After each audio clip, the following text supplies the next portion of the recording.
ئارامی بەغدا تەنها 24 سعات بۆ 48 سعات خایەن دیسانەوە خۆپیشاندان دەستی پێکردەوە بە تایبەتی تشرینیەکان ئەمڕۆ جارێکی کە هاتنەوە سەر شەقام و داوا کاریەکانی خۆیان لە هەڵوەشاندنەوەی پەرلەمان نەمانی حکوومەت نەمانی چوارچێوەی هەماهەنگی تەنانەت گۆڕینی سیستەمی حکومڕانی باش ئەم دۆخەی عێراق بە چۆ دەگات بەم جۆرە چی لێدێ ئایا عێراق بە تەنها هەر قاوەکەی نەماوەتەوە ناوەڕاستی هیچی تیان نەماوە دەمانەوێت قسەی زیاتر لەسەرم بابەتە بکەین بە میوانداری زۆر بەڕێز عومەر عەبدوستار نووسەر و شارەزای سیاسی عێراقی ڕاستەوخۆ لە ئەستەمبوڵ لە تورکیاوە لەگەڵماندایە بەڕێز عەبدوستار شەوتان باش زۆر سپاس بۆ بەشداریکردنتان لەگەڵمان لەم گەشتەی ژووری هەواڵی کوردستان 24 بۆ خۆ داگاداری ئێستا خۆپیشاندانی تشرینیەکان ئەمڕۆ دەستی پێکردەوە و هەڕەشەش دەکەن دەڵێن لە یەکی مانجیدا واتە لە یەکی تشرینەوە خۆپیشاندانی سەرتاسەری دەست پێ دەکاتەوە پرسیارەکەی من بەڕاستی ئەوەیە ئایا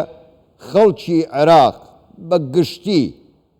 حکومڕانی چوارچێوەی هەماهەنگی و دەسەڵاتدارانی عێراقیان ناوێت وانە؟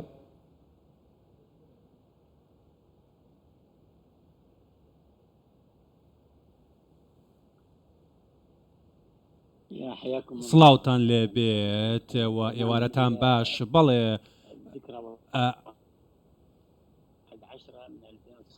کە ئەم لە ماوەی مانجیشی دیکە ئێمە دەڕۆینە 3 ساڵ تێپەڕبوون بەسەر دەستپێکردنی شۆڕشی تشرینیەکان لە ڕاستیدا ئێران دەوێتی ئێمە بگەڕێنەوە بۆ قۆناغی پێشووتر واتە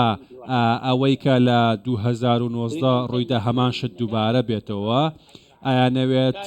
کۆتایی بە دەرئەنجامی هەڵبژاردننی دەی ساڵی پار بێت و دەوانێت مانگەڕێنەوە بۆ دروستکردنی حکوومەتێکی تەوافقی کە وا بەستە بێ بە ئێرانەوە و بەسەر پەرشتی چوارچەوەی هەماهەنگی دروست بکرێت ئەمە ئەو داواکاریانەیە ئەمە مەرجانەیە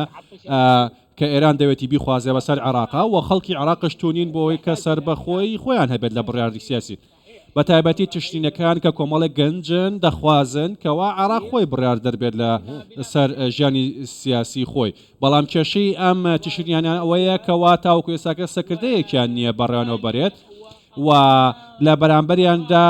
ڕێگەیەکی کراوە هەیە و کە خەڵکانێکن بە چەکەوە ڕوبەڕویان وەستاون پرسیارەکە ئەوەیە کە ئایا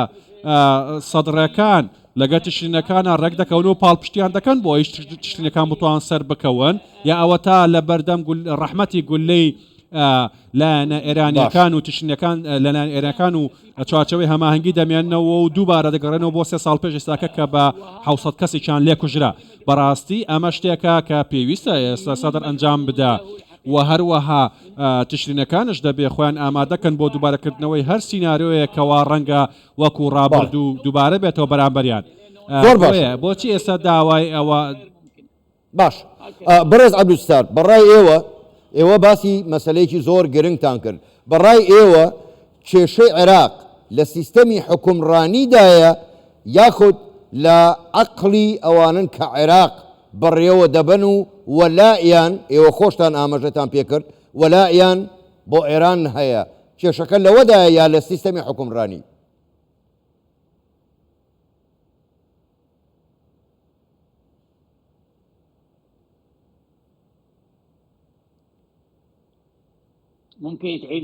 ئەگەر بکرێت سوارەکە دووبارە بکەیتەوە چونکە بە باشی بەڕێز عەبدوستار کێشە لە عێراق لە سیستەمی حکومڕانیدایە یاخود ئەوانەی کە حکمی عێراق دەکەن و وەلایان بۆ ئێران هەیە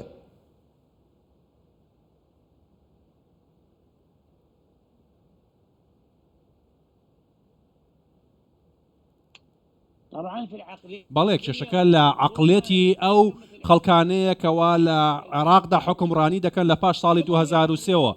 بە هەمان شێوە ئەوەی کەوا لە هەشتاکانەوە تاوەکو ئێستا کە عەقڵەتێک هەبوو کە لە ڕابردووە حکوومەتی عێراقی کردووە عەقڵەتێکی ناوەنگیری بووە عەقڵەتێکی ستەمکارانە بووە کە عەقڵەتێکی دینی بووە بە چەک کاری کردووە لەگەڵ پرسی حکمڕانی کردن ئەمە بنەمای دەوڵەت نییە ئەمە بەڕاستی ڕوخاندنی دەوڵەتە ئەم عەقڵەتە ئەمەی کە ئەمڕۆ کە ئێمە لەکوێ دەژین ئێمە لە 20 ساڵی داهاتوشدا لە بارودۆخێکی زۆر نائاسایی لە عێراق دەژین کە دەبینین هەمان عەقڵیەت بەردەوامی هەیە کەوا بەو شێوازە حکمی عێراق دەکات. ئەمە کێشەی گەنجانی عێراق و نەوەی تازەی عێراقە. عەقڵەتێکە کەوا دەیەوێتی خزمەت بە بەژەوەندەکانی ئێران بکات و پێداگیرە لەسەر ئەوەی ئەجەندە ئەوان جێبەجێ بکات. ئەمە من بە ڕاشکارانە دەڵێم، ئەمە شتێکە بە ڕاشکارانە دەڵێم پێش ئەوەی کە هەتا وەکو ئەم گۆڕانکاریە لە عەقڵیەتی سیستەمی سیاسی ئێرانی نەگۆڕێ بە هەمان شێوە لە عێراقش بارودۆخەکە ناگۆڕێ چونکە کێشەکە لەوێوە دەست پێ دەکات. بەڕاستی ئەگەر ئەمە چارەسەر نەبێ ئەمە دەبێت چاوەڕێکین هەتا وەکو کۆتایی بە ئێران دەجینە عێراق بەردەوام بێ قەیرانەوە. زۆر باشە. بەڕێز عەبدولستار، تاکو ئێستا دادگای فیدرالی بڕیاری لەسەر هەڵوەشاندنەوەی پەرلەمان نەداوە و بڕیارە چوارشەمەی داهاتوو بڕیار بدات. بەڵام پرسیارەکەی منەوەیە ئایا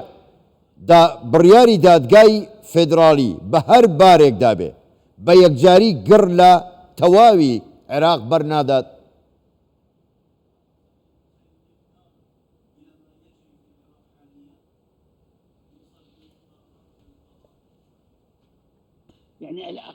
بەڕاستی ئەو هەواڵانی کە دەگان بە من ئەو زانیاریانی کە دەگەن بە من دەڵێن کەوا کشانەوەی ئێرە سەدرەکان لە خۆپشاندانەکان و لە ماگرتنەکان بەبێ بەرامبەر بووە وەکو دەردەکەوێت کەوا با بڵێن دواخستنی ئەو پرسەی دادگای فیدرالی بۆ دوو جار پەیوەنددارە بەم بارودۆخەیەوە کە کشانەوەی سەدرە وەکوەوەی کە ڕەنگە ئێمە جۆمان لێبێت لە ناو دوو کەوانە ڕەنگە ئێمە جۆمان لێبێت کەوا دادگای باڵای فیدرالی بڕیار دەدات کەوا پەرلەمان هەڵوەشێنێتەوە ڕەنگە جۆمان لەمە بێت و ڕەنگە فایق زێدان پاش ئەوە دەست لە کار بکێشێتەوە. ئەگەر ئەمە ڕوویدا ئەوە کاتە حکوومەتی کازمی بوونی دەبێت و بەردەوام دەبێت و پەرلەمانێکی هەڵوەشاوت دەبێت و دەنگا و دەنی بەرەوچی بەرەو هەڵبژاردنێکی دیکەی پێشوەختە. ئەلێرە پێویستە کەوا ئەو کەسانی هاوپەیمانیان پێکەنەوە لە حکوومەتدا وەکو هەولێر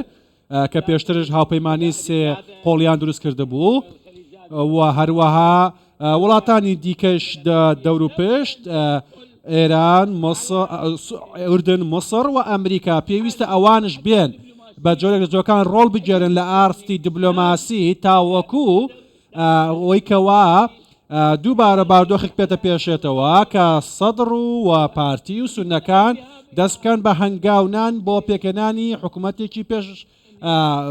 کاتی تاوەکو بەبێ ئەوەی ململاینی تونتی ژیانە ڕوو بدات تاوەکو ئەوەی کەوا هەڵبژاردێکی دیکە ئەنجام دەدرێت و تاوەکو بارودۆخەکە گۆڕانی بەسەردا دەدێت. باشە زۆر باشە. بەڕێز عەبدولستار، بەڕای ئێوە هیچ جیاوازیەک لە داواکاری خۆپیشاندەران هەم تشرینەکان هەم سەدرەکان هیچ جیاوازیەکیان هەیە لە داواکاریەکانیان یاخود هەمان داواکاریە؟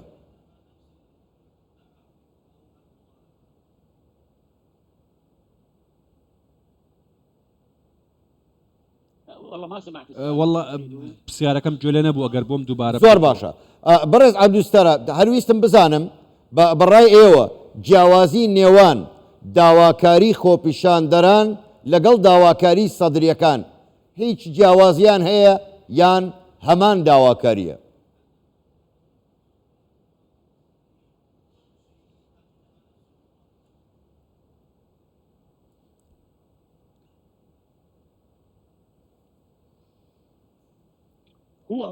بەڕاستی تشتینیەکان چ سەدرەکان ئەوان یەکشتن بە بڕای من یەکشتن لەگەڵەوەی کەوا ئەم سیستەمی کەوا ئێستاکە هەیە کەوا ئەمان هەردووکیان نانەوێت ئەم سیستەمە هەبێت و ئێرانیان ناوێت ئێران دەستێوەردان بکات. ئەمە داواکاری سەرەکی هاوبەشی نێوان چێ سەدرەکانە چێ تشرینەکانە کە دەیانەوێت کەوا عێراق خۆی حکمی خۆی بکات چونکە بەڕاستی لە ڕابردووە وەکو دەزانین چوارچێوەی هەمانگی بە پاڵپشتی ئێران حکومەتی پێکەنەوە. ئەم شەڕێکە لەگەڵ ئێراندا بە پلەی یەکەم و داواکاری لێرە ئەوەیە کەوا کە پێویستە ئەنجام بدرێ ئەوەیە کە بێلانەکان ڕێک بن لەسەری ئەوەیە کە سیستەمێکی سیاسی لە عێراق دروست بکرێت کە تیایدا وەلای بۆ ئێران نەبێت بە ئەمری و بە فەرمانی ئێران دروست نەکرێت بۆیە پێم وایە ئەگەر ئێمە گەیشتینە ئەو قۆناغی کەوا حکوومەتە دروستکرد بێ فشاری ئێران ئەو کاتە گەیشتینەوە قۆناغێکی پێشکەوتوو لە حکمڕانیکردن لە عێراقدا. زۆر باشە زۆر بەڕێز دکتۆر عومەر عەبدولستار نووسەر و شارەزای سیاسی عێراقی ڕاستەوخۆ لە شاری ئەستەمبوڵ لە تورکیاوە لەگەڵمان بووی. گەلێک سوپاس بۆ بەشداریکردنتان لەگەڵمان. سوپاس بۆ ئێوە، شەوتان باش.